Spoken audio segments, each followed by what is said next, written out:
Welcome to Disrupt the Drift. I am Baptiste, and we are here to tell the truth, and it's a place where the truth can be told. David, welcome. I wanted to talk today about sabotage, self-sabotage. Everyone, we all have within us this inner saboteur. At every step, the carpet gets pulled out from us. If we're not aware of it, if we don't have some way of working with it, handling that inner saboteur, the thing that takes us off our true path in life. And it's something I've grappled with over the years, and I've learned a lot because it's a little demon in the head that speaks to us, whispers to us, takes us off of what's true. And right there, you lose you, and you lose your connection to your true purpose in life, your real mission in life, your focus, your confidence. When you give into that inner saboteur, it undercuts your confidence at every precipice, at every point in life, every crossroads. There's a choice. And a crossroads is every day in life. We're at a crossroads. Which way will we go? And what will we listen to within ourselves? The promptings of our conscience, that inner moral compass, doing the right thing, or giving into that demon of doubt in the head that takes us into the world of pleasure, which equals or translates into pain, suffering, misery, anguish. David, what's your take on that, the inner saboteur? The inner saboteur is born with us. It comes into the world with us. And I've often said that we're all born to succeed, but programmed to fail. And when we are an extension of our environment, and I'm going to tell you, it doesn't matter what environment you come from, there is an inauthenticity about being a reflection of an environment or an extension of it. And you're not doing your own thinking. And we've been talking quite a bit about this, actually, about the idea that we are conditioned to become nothing more than a reflection of the world that we are born into. And so in order to stop sabotaging our future, we have to get into the present. And in the present, this is where you discover who you can be and who you are not. Now, we've talked about this in our last podcast. I just listened to it, that there are two futures for somebody, anybody, one that works and one that doesn't. And if you step back and be objective for a few minutes a day, you'll begin to see the reasons why that you're living that life that doesn't have a good outcome. And it's really an issue of being objective and learning how to get out of your own way. And I've often said to people that I really care about, this thing I say to them is that you are your own worst enemy. And whether or not it's being too honest with people or being too pent up and being afraid to express yourself, both of those are extreme opposites. And at the same time, there's two parts of the whole self. And the center of that is where objectivity is. In between being too honest and being pent up and super defensive. Two extremes, yeah. Two extremes. Yeah. In the middle there, somewhere, is the person who can look out of their eyeballs and with their brain and with their consciousness and actually see the world and see other people as the world is, as they are. And now that's where you can find compassion for yourself first, and then for others after you find a way of looking at yourself and saying, I'm not the person they told me I was, no matter what. Yeah, it's what comes to mind. Two words, suppression or expression. One part of ourselves is being suppressed, and one part is being, or another, I don't know that it's a part actually, but one self is being suppressed, one self is being expressed. The not self, the not true self, the not essential self is being expressed when we're being impulsive, when we're giving into these impulses, these compulsions to act on those. The not self prompts us, that demon in the head, that voice in the head that prompts us to go into just the immediate, because it's very powerful in the moment. I know in my own experience when, okay, you want that cake or you want that cookie, and the cake and cookie are symbolic of whatever the temptation is, but it's not the right way to go. And yet it's so impulsive in the moment. It can be all consuming. But what's underneath that? Have you ever had the experience of standing, like, I remember I'd open the refrigerator door and I'm not even hungry every day, but I'm looking for something. I mean, I keep my refrigerator pretty empty, well, empty of snacks or things that, because I don't, and I keep my fridge full of things that I want to be eating, but that's not the point. That's like kind of an outer fix. But the deeper question is, what is this that we're trying to fill? What's the inner void or the inner pain or the inner something that becomes, and we impulsively, there's this impulse to act on it, to escape, to go for the cookie, to go for, again, whatever it is. For some people, it's the drink. I was talking to a friend who has trying to overcome drinking, doesn't have a huge alcohol problem, but yet, okay, could drink that glass of wine, or you could have a big glass of water, and you put a glass of wine and a glass of water out, and you could go either direction. There is that choice. There's a strong impulse to go for the wine because your biology, your chemistry wants that. You've got the body, the creature aspect, but then there's something deeper than that, something missing inside that gets handled. It's a way of dealing with it. But in those moments of choice, you're either sabotaging yourself or you're taking the right course. I know for myself, if I go for the water in that moment and overcome that impulse, something else, that the true self, the conscience prompting me, going for when I drink the water, there's an integrity in that actually boosts my confidence. But I'm feeding that self. The Indians had a saying, within us are two wolves, and whichever one is the bad wolf, the dark wolf, the evil wolf, feed is the and one then that there's grows. the good, the virtuous wolf. Whichever wolf you feed, you strengthen. Yeah. Look, unconsciously, I remember hearing a saying one time, and it's very subconscious with people: wherever ego, I go. And so we're constantly being ruled and regulated by this thing that we call the ego. And the ego is a super sensitive, it's almost like a piece of silly putty. It's impressionable. And this is the problem, that from the time we're born, we come into this world with this impressionable ego. This is how we learn how to be who we are from the very moment we come into this world. Even before that, they've actually found that children can recognize the sound of voices in the womb. And then as they begin to develop, they're more familiar with the voices that they heard before they came into the world. There's a conscious process of development, but part of that conscious process of development is also being imprinted with an identity that you weren't actually born to fulfill, that somebody else decides what your identity will be. And so now we get to this point in our lives where we are adults or teenagers or young adults or older adults, and we've got this sense of anxiety that hangs over us, which is the only reason, by the way, that somebody would have a problem with controlled substances and food, because food is the original drug. But I won't get into that. Food is the most available drug there is. That's why there's so much obesity. But we have an original destiny, and then we have a superimposed destiny. And we were given that by our environment. We were told who we were supposed to be. And even if we rebelled against it and we went the exact opposite direction, that's still not who we're supposed to be.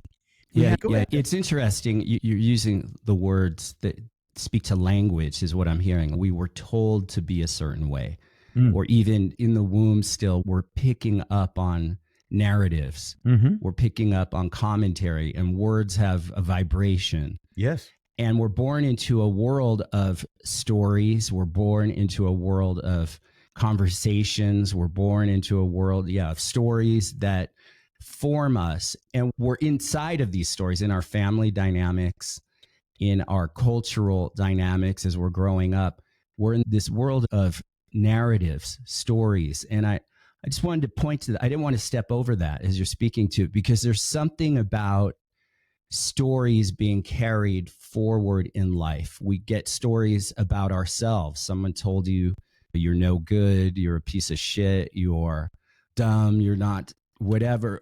And if they don't say it overtly, there's subtle messages we get in the background of being judged of what we should do or what we can't do, even in our abilities. We get these labels, but it lives in language. There's something about language. And then I just want to point to the inner saboteur speaks to us, and and how much of that, the commentary in our heads, is born out of these narratives that we're born into. And it's a programming that happens through language. And whether we're, okay, our parents say certain things to us, or teachers, or kids are mean, we take on, but I think it goes beyond that. There's something in the atmosphere. There's something in the air we breathe socially with people that we pick up on these narratives. And there's no question in the world, if you look at the level of just despair and anguish and suffering and misery and that people are going through within themselves, there's something collectively, you want to say, there's some veil, some spiritual veil that pierces into our psyches, into our heads, that it's bigger than us in a sense. I don't know if it's what Jung was talking about, the collective unconscious, but I will address we that. have narratives that are more known, that we could point to. She said this about me, or he said this, or I was that. But yet there's still something even beyond that pierces in, and it comes right into our thinking minds. People need to see a documentary called The Hidden Messages in Water by Dr. Masaru Emoto. He is a Japanese researcher who did experiments on containers of rice. And it's so amazing. If you see this, first of all, you scratch your head, you say, this is not possible. But he took and he labeled containers of rice with either positive or negative words. And it's extraordinary to show how, if they put the word wrote a word of love and pasted it with a piece of tape on a container, and then put the word hate on the other container, the rice started to mold very rapidly. The one with the word love on it was preserved much longer. Just this idea is so powerful, because words do have power. Words have power. They have power, and they, in a sense, they create our worlds. But they create a world. That's right. That we live inside of. And so let's just give an example of this now. And this is not from a religious perspective. This is from a spiritual point of view. When Jesus was called to heal Lazarus, he waited 3 days. The sisters of Lazarus were very angry with him because he was known to heal other people and even bring people back to life. But he had to wait 3 days in order for the world to be able to see that he actually was the master of all things. And all he had to do when he got there, he got the whole crowd, gathered them around, and he said, Lazarus, come forth. And Lazarus rose back from the dead and exited his tomb. You understand that the power of words, those words, that declaration or assertion. He spoke as one having authority. Yeah. Now, if a fake policeman comes to your door and you could see that he's dressed, he looks like a policeman, but he doesn't have the proper... doesn't pass the sniff test. Right. He doesn't have the proper badges, and you can just tell that he is something not fraudulent. Real. Yeah, something... You don't have any respect for that. Yeah. So doesn't have the authority when of something word. Yeah. is connected to actual reality, when a person's higher consciousness is connected to actual reality, that brings forth from that reality. Now, whether it's good or evil, Yeah. it brings forth from that reality a substance, and that substance is a spiritual force. And Yeah. so this is why, getting into the deep part of the pool here, that exorcisms have the capacity to expel those who have different kinds of psychological and spiritual conditions. Exorcists, and if you listen to the good ones, they're real people and they have real authority.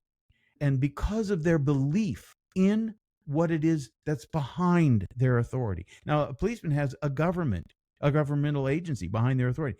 But so do evil. The evil and good have governmental authorities behind the force that they represent. There's force. Yeah. Yeah. A policeman has force Yeah. behind him, violence behind him. Whatever if you it may disobey be. enough, yeah, Right. there's a force behind it. Right. And so it gives word authority. And if you have that for yourself in your own life, you treat your word, you honor your word, the power of your word, what you speak has that kind of authority. It has a force behind it. It rings of confidence as well. And you can have confidence for good or evil, for yourself, your own life, and for others. The words you speak, they build something or they destroy something. Mm-hmm. They can build yourself or destroy yourself. Yeah. And there's something about the words, people are pretty checked out. They're not present to what's coming out of their mouth. All of it. They're just almost like, it's like a flow of diarrhea from the thoughts they're receiving. It's coming out of their mouth, but the thoughts are being formed from something deeper. The thoughts, because something that was really powerful for me, that really was a transformational kind of revelation for me, was then that and through meditation, the revelation of I'm not my thoughts. I have thoughts. And then deeper than that is, wait, these thoughts are flowing from something. If I have resentment, if I have the anger, resentment, the holding on to old grudges, if that becomes a source, if I'm filled with fear, the fear born of this unfinished business in myself, resentments, if fear is born out of that, and then if that's what I'm carrying around in my body, in my being, in my spiritual body, I'm being given these thoughts that are flowing from this inner source, this inner well. When I clear my heart, and I keep emptying my cup, it's in dealing with things that I've held on to. Buddha said one of his core precepts for life, a life of suffering, is attachment. When you start being detached and living from a detached place within yourself, you're not attached. There's a freedom in that. Yeah. And then you stand at a point. You're at a crossroads inwardly where you're coming from is altered. It's where you coming from. But wait, see, that gives you your thoughts as well. Yeah. Nobody knows that they have a superimposed identity. Nobody knows. Yeah. They think it's all original to them. Yeah. Until that one day. And see, what you don't know can kill you, right? Yeah. If you live your whole life, I remember, and of course, you and I had slightly different life experiences than the average person because we had parents that were spiritually searching. My dad as an author, and he was a spiritual teacher. I didn't know that I wasn't living my own life until my life was almost taken from me in a terrible accident. And then I cried out to the great beyond, to God, and I said, I don't want to live this way anymore. Whatever it was that was compelling me, I was going to die. I knew it. And what I hear there is there was a humility to hand it over to something greater, to hand it off to God. It's like in the 12 steps, you give up, or you hand over your addictions. You hand it over to a power greater than yourself. Right. That is that there's something to that, because suddenly you're relinquishing your own ego in the situation, Right. and you're now altering you've altered where you're coming from. I You don't want to handed miss this point. Now it's not that you're complete there, because now your own awareness. Yeah, go ahead, finish your point. It's super important because Yeah. I know that at the same time that none of us know that we have a superimposed identity from the world that we live in. Yeah. Can't help it. It's just the way it is. If you're born in China or Mexico, the guys that are building around where I live, you walk by their trucks and they've got the mariachi music on. It's like that reinforces their cultural identity. And if you're born on the hood, you like rap music, so on. But I want to say this, that, it was right on the tip of my tongue. It was so good. Oh, I know what it is. And then, Here it is. Go ahead. Here it is. That there's something that's trying to block this from me. Oh, that we also feel that we don't belong here. Oh, yes. And that's Anywhere. the other self. That's the other self telling us it's not that you don't belong here. It's that you aren't living the life that you were purposed for, that you were originally intended to, whatever that is. And so I tell you, I never felt like I belonged. Did you? Oh, yeah. No, never belonged anywhere. Never. Even when I thought I belonged, underneath it, no matter where I was in life, whatever, I was like, I don't belong here. I felt fraudulent in a way. Yeah. In like, I don't really belong here with these people or in this situation. Or as I gained success in life, I was like, I don't belong here. Like almost anywhere. Yeah. That was something I carried around. I don't have that anymore. I'm like, wherever I am, I'm here. It's getting present, right? As you get present in life and you live more in the now, but it's not that simple. It's just, that sounds good. That sounds like a pop culture nowadays. So just live in the now. It's deeper than that, because you actually have to have an inner transformation of something in yourself where it's irrelevant where you are. You're just there. But as lived experience, different than concept, right? See, of just, I have to confess. Yeah. I still don't know where I belong. Yeah. I don't. I wake up every morning and I wonder where, but here's what I can tell you is that you belong with the thing that you are most aligned with, whether that is good or evil. Yeah. And this is a transitory life. This life has a predictable ending. We only have so much time. This is not a never-ending amusement park. We are limited in what we can accomplish. You look at a guy like Elon Musk, and he's just done amazing things. He's done things that nobody else has done. But what he's done is tapped into that potential. I was going to say purpose. Yeah. The only time I've really felt like I am in the right place. Yeah. It doesn't necessarily occur to me like I belong here, but that goes away whether I belong or not. But when I'm living in purpose and aligned to that inner true north, and I'm acting that in the world, I'm in the action of that, living that, that's where that, whether I belong or not, becomes irrelevant. You're in a flow state, in a zone. Yeah.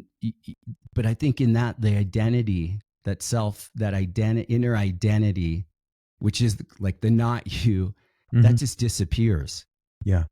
But I think that points to, we all need purpose in life, and people that are dealing with this inner sabotage, it also could be an indication that I know if I'm not expressing out in the world and into some kind of higher purpose with some natural commitment to something bigger than myself, something greater than myself, I turn inward. I think in a sense in life, you're living out purpose and you're in some kind of flow state. But when you're not, that energy turns in, or that the energy goes inward. Now you're in an inner battle. We're meant to be fighting outer battles in a sense. Yeah. We're not fighting with ourselves, and when I say fighting, we're in whatever you want to call it, we're in a dance, but life, these battles are coming our way, but we're fighting a bigger war, a spiritual war. Yeah. And in a way, it's like a street fight. We're all in a street fight for our soul. Most people, and if you don't have purpose in life, they're getting their butts kicked in this street fight. It reminds me of a video life game. is like that. Life's like that. The challenges, the problems that come with having bigger purpose, people avoid that. But yet what you're left with now are just inner battles, and you're battling in your own heads. Here's and the then deal. you go to the experts, and they just medicate you, put you on medication to get more numb. And that doesn't help. It's life is a construct, Baron. It's a construct, like a video game. Okay? And when you become a character in a video game, you're going to have to deal with whatever that game is designed to throw at you. And this is like the reason, I think, why people are addicted to video games, because in video games, there's a possibility that you just might win. If you get good enough at defending yourself against the onslaught of these things that come at you, right? And in the sense, but that's a virtual reality. And in a way, our internal life is very much like a video game, because when you close your eyes, then you have your subconscious life that comes to the surface, or it comes into your view. And I would only say that the continuous refinement of your relationship with actual reality, it doesn't matter if you play video games or not, the refinement and the discernment and the what I call the conscious process of elimination, eliminating what you become aware of that doesn't work for you. And that's the only way you can actually achieve that, is to get quiet and meditate and actually surrender a little bit of your ego life. And moment to moment. Yeah. Like, I think it's in 12 steps. They say one day at a time. Yep. But it's more than that. Okay. One day at a time gives you some structure, but it's really moment to moment. You're a choice. Moment to moment. You're undercutting your confidence, your power, your freedom, your inner peace. Oh, and by the not. Way. And so let's wrap up right here. Yeah, you can get a last thought, and go for it. Did you watch any of the Olympics? I watched the Olympic divers. Yeah, I didn't watch. And that was fascinating. And I'll tell you why. Because these are either young people or generally middle-aged people who practice their whole life doing one thing. Yeah. Diving. Now, cliff diving really takes a speaks to purpose and commitment, and discipline and practice. Practicing the present is what I'm talking about. Being here now. Yeah. And by the way, practice. Give me a moment. Wait. Practice for how long? And I'll say forever. There you go. Just keep practicing. Now, I wrote a whole book about it. There's your book, Not of This World. Not of This World. This is such a great book. I'm getting a huge amount of response from people out there. This is all about the spiritual energies that are exchanged between these dimensions that we're talking about all day long, every day. Yeah. If you want to understand it, that's the book. It's escapeyourmindsprison.com. Yeah. All right, you all. Share the show. We grow through you sharing the show. Please share the show. And thank you for listening up to this point. If you want us to respond to any questions, or you just want to send a communication, send it to disruptingthedrift@baronbaptiste.com. Keep disrupting the drift in your head, in your life. Stay true, stay bold. And until next time, peace be with you.